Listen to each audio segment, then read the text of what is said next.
Hey there. Today we're diving into a simple guide on how to create a bootable USB stick to reinstall Windows 10 or 11. Let's get started.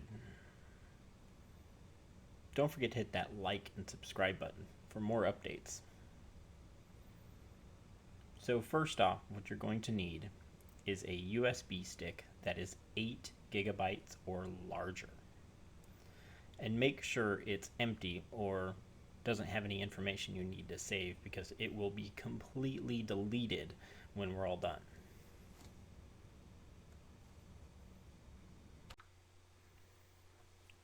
So, place your USB stick into the computer. After that, bring up an internet browser like Chrome or Edge. I like to use Google for my search engine and type in media creation tool, and then if you want to install Windows 10 or Windows 11, you would put which one you wanted. So I'm going to go with Windows 10, and usually that first link is right where you need to go, and that takes you to Microsoft's website. So you'd scroll down a little bit, and do not download the update now because we need to create a USB stick. So we find create Windows 10 installation media and hit download now. Up at the top right, I would open that file that downloaded, and I would hit yes, which is on my other screen.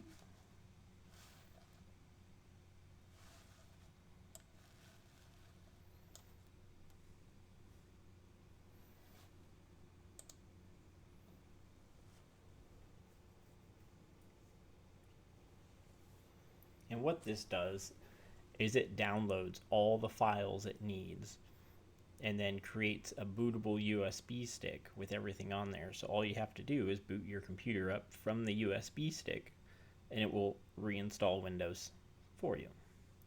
Granted, you have to go through their little wizard. So we'd hit accept.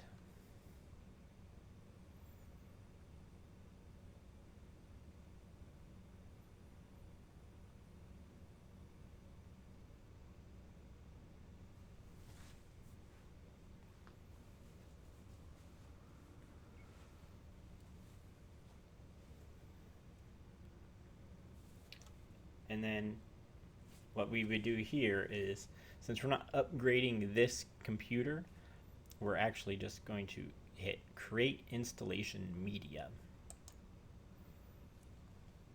and then hit next. And here we can change options if you need.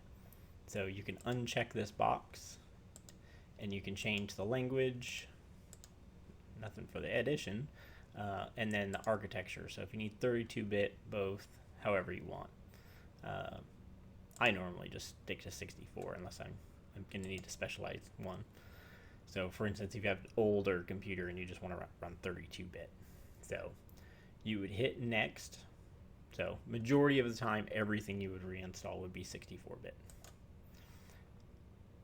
And then basically, if you wanted to create a USB stick or an ISO file, if you're going to burn like a DVD, but USB stick, much faster, much easier.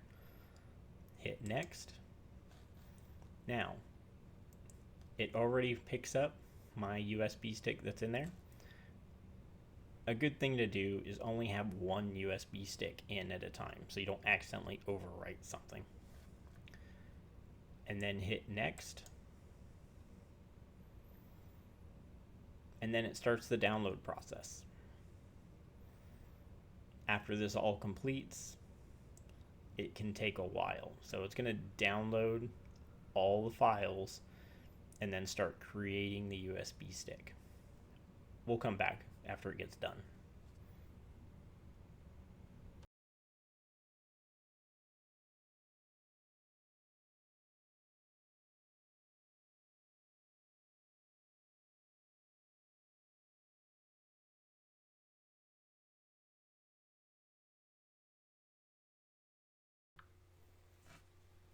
There we go.